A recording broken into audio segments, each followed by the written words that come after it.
Cuando empecé a investigar mercados de la Ciudad de México, pensé que encontraría olores, voces y el pulso normal de los puestos.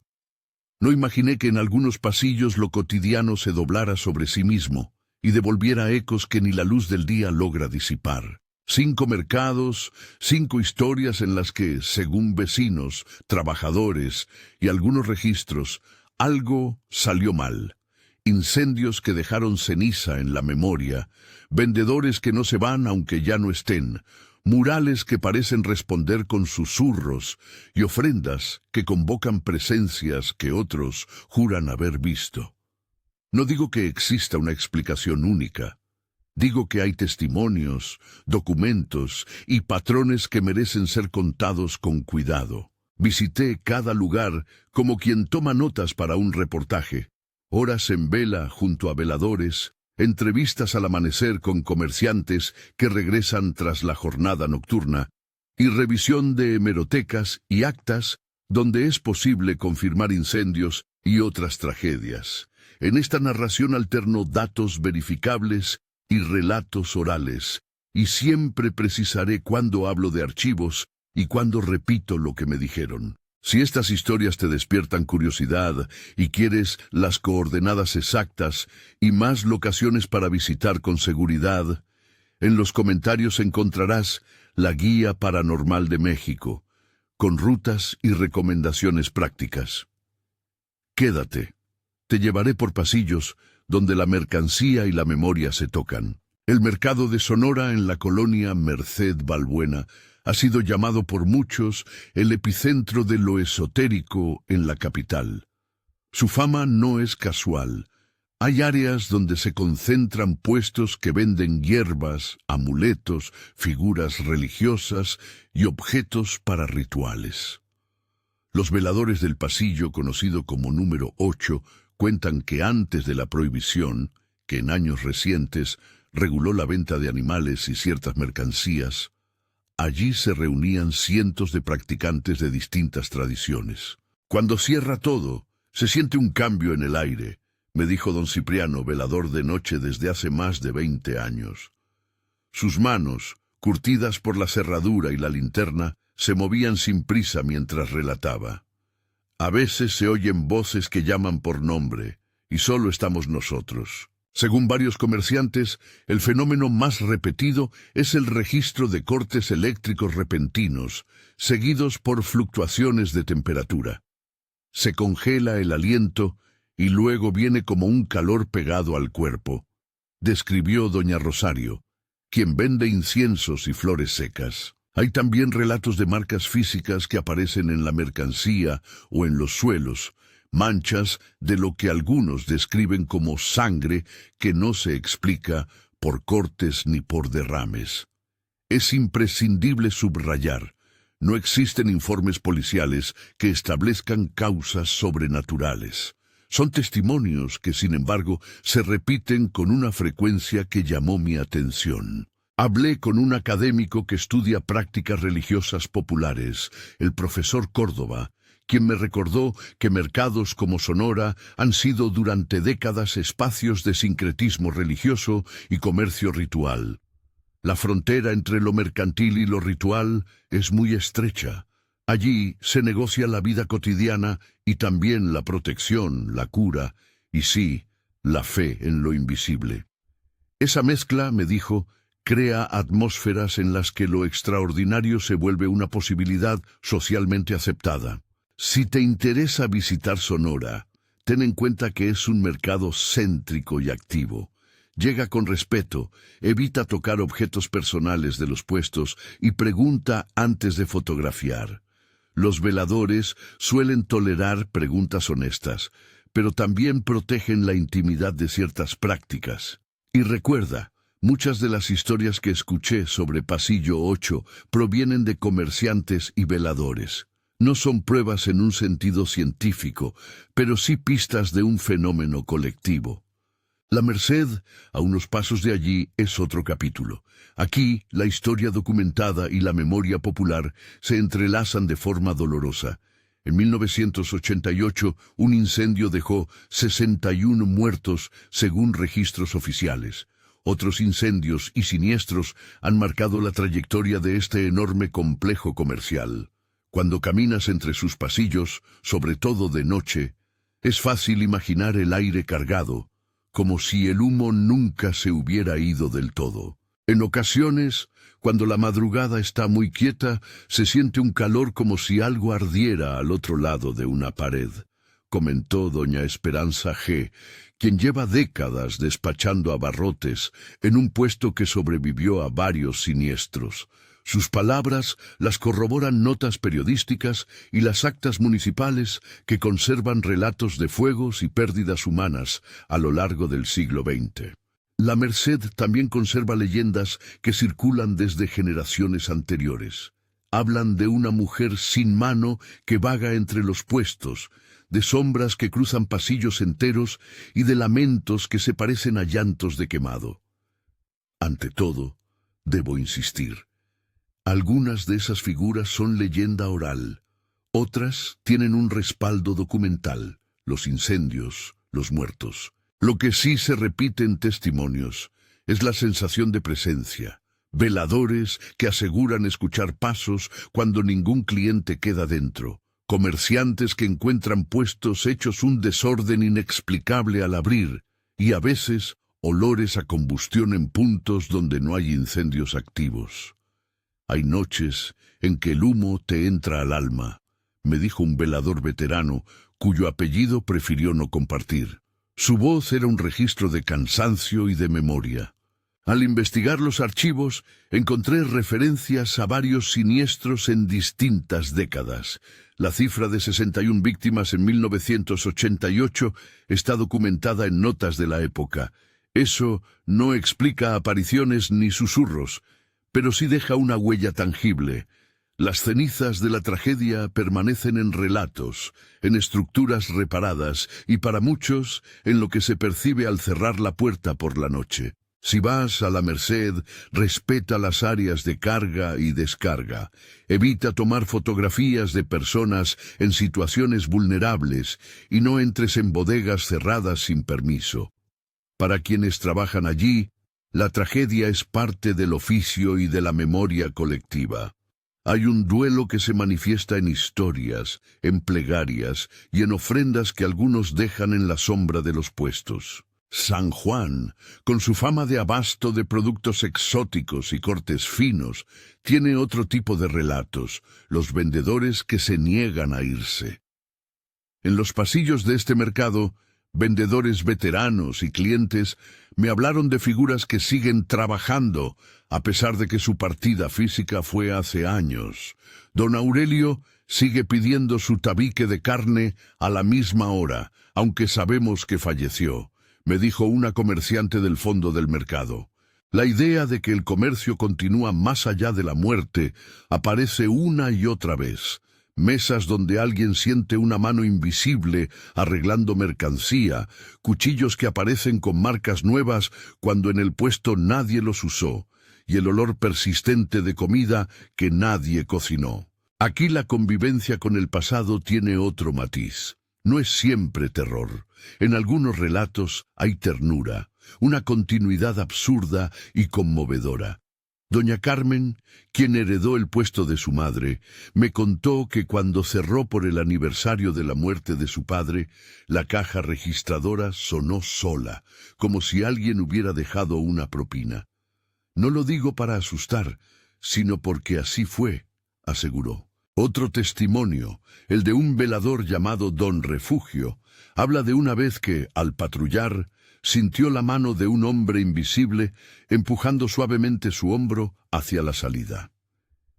Historias como estas forman una red donde la muerte no borra la rutina, sino que la prolonga de manera inquietante. San Juan también tiene capas arqueológicas y urbanas. En algunas reformas se han encontrado restos y materiales de épocas pasadas, y los cambios de uso del suelo han acumulado capas de memoria que, según antropólogos locales, pueden leerse en rituales y en formas de habitar el mercado. En términos prácticos, si decides entrar por la noche, lo cual no es recomendable sin acompañamiento, avisa a los encargados, Muchos comerciantes viven y trabajan de turnos largos y no toleran intrusiones. Para quienes buscan testimonios, los puestos con historia son los más ricos en relatos, pero también los más protectores de sus secretos. El mercado de Jamaica es distinto. Es uno de los centros florales más grandes de la ciudad, y su relación con la muerte es, desde otra lógica, explícita. En octubre y noviembre, cuando el Día de Muertos se acerca, la actividad aumenta hasta transformarse en un ritual público. Vendedoras de cempasúchil, floristas y artesanos hablan de presencias femeninas y de una niña vestida de blanco que aparece entre las flores en ciertas madrugadas. La florista vieja decía que veía a una niña que recogía flores que nadie parecía comprar. Me contó doña Petra, quien tiene un puesto de velas y flores desde hace 3 décadas. Los susurros en náhuatl que algunos escuchan, palabras antiguas vinculadas a honrar a los muertos, le dan a estas historias una profundidad cultural que no se agota en lo sobrenatural. Son ecos de una tradición donde las ofrendas y las palabras antiguas siguen activas. Los testimonios en Jamaica también incluyen relatos de floristas que sienten presencias junto a altares improvisados y de aromas que aparecen de la nada, mezclas de tierra, flor y cera. Algunos investigadores del folclore local me explicaron que la presencia de lenguas indígenas, como el náhuatl, en los rituales y en algunas oraciones, no es inusual y aporta una resonancia distinta a las oficinas, puesto que conjuga memoria prehispánica y práctica católica popular. Es importante decir también que muchas prácticas vinculadas al Día de Muertos son celebraciones comunitarias.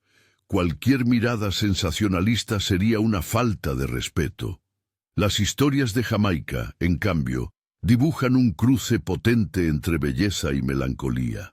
Flores que parecen moverse cuando nadie las toca y sombras que se deslizan entre los ramos. Para quien visite Jamaica, la recomendación es obvia. Acude durante el día para ver el despliegue floral.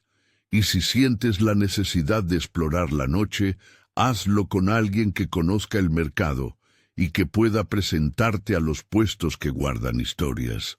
Pregunta antes de fotografiar ofrendas o rituales. Muchas familias y comerciantes consideran esas prácticas íntimas.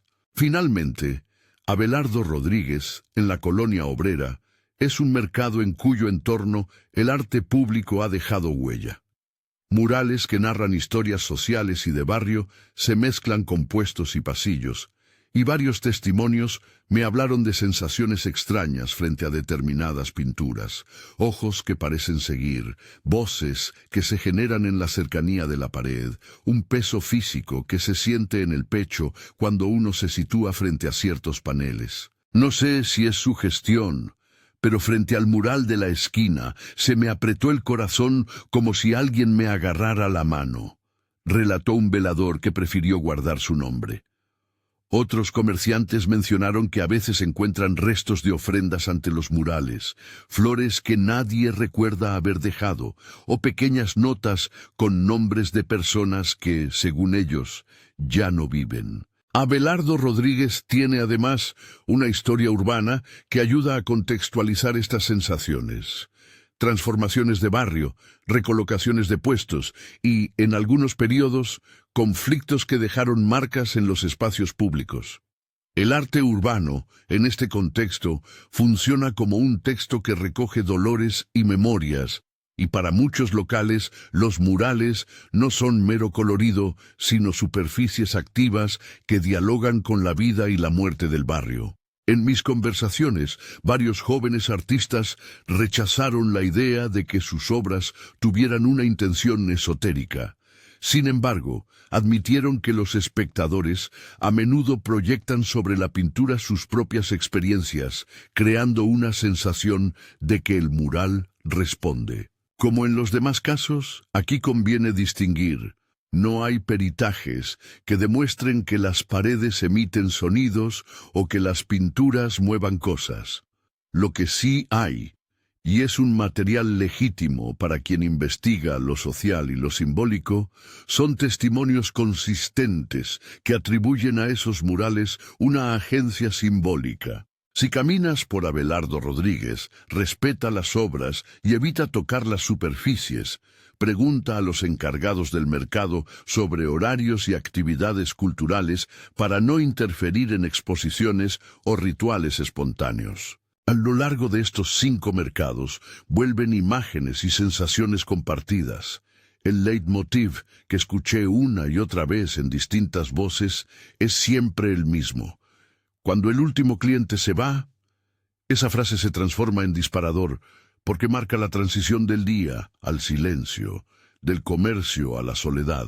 Y es precisamente en ese tiempo que muchas personas reportan presencias, ruidos, fluctuaciones de temperatura y escenas que coexisten con lo cotidiano. No es casual que la noche y la soledad funcionen como catalizadores. Es en la ausencia de la multitud donde los registros individuales ganan eco. A la hora de analizar estas historias, conviene colocar algunos reparos metodológicos. Primero, muchos relatos son construidos comunitariamente, se transmiten, se matizan, se adaptan a nuevas experiencias y muchas veces se amplifican por la repetición. Segundo, existen hechos verificables, como los incendios de la Merced, que dejan huellas físicas y emocionales que pueden predisponer a la percepción de fenómenos. Tercero, el sincretismo religioso y la presencia de prácticas esotéricas en mercados como Sonora y Jamaica son realidades socioculturales palpables.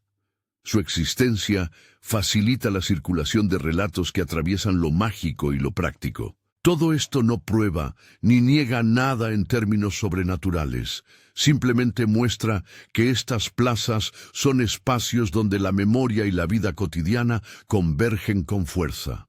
Durante mi trabajo documenté testimonios variados y quisiera ofrecer aquí algunos extractos que reflejan esa diversidad de experiencia. A mí me llamaron por mi apodo cuando ya estaba solo en el puesto. Nadie más estaba dentro, dijo una comerciante joven de Sonora. La caja sonó sola en el aniversario de la muerte de mi padre. A veces lo siento cerca, contó la heredera de un puesto de San Juan. Vi a una niña entre las flores, vestida de blanco, y cuando la seguí ya no estaba, relató una florista de Jamaica. En la Merced hay noches en que el humo parece regresar de otra época, comentó un velador veterano. Frente a cierto mural de Abelardo Rodríguez, sentí una presión física en el pecho, expresó un joven que trabaja en galerías del mercado. Son relatos heterogéneos que no encajan en una sola explicación, pero que juntos componen un paisaje de lo posible y de lo recordado. Para quienes quieran acercarse a estos lugares con intención investigativa o turística, algunas recomendaciones prácticas y de seguridad. Visita en grupos, respeta los horarios de trabajo de los comerciantes, pide permiso para grabar o fotografiar y evita entrar en áreas de carga o bodegas sin autorización. Si buscas testimonio, habla primero con los veladores y comerciantes veteranos. Suelen ser los guardianes de la memoria. Y sobre todo, mantén una actitud respetuosa frente a prácticas religiosas y tradiciones locales.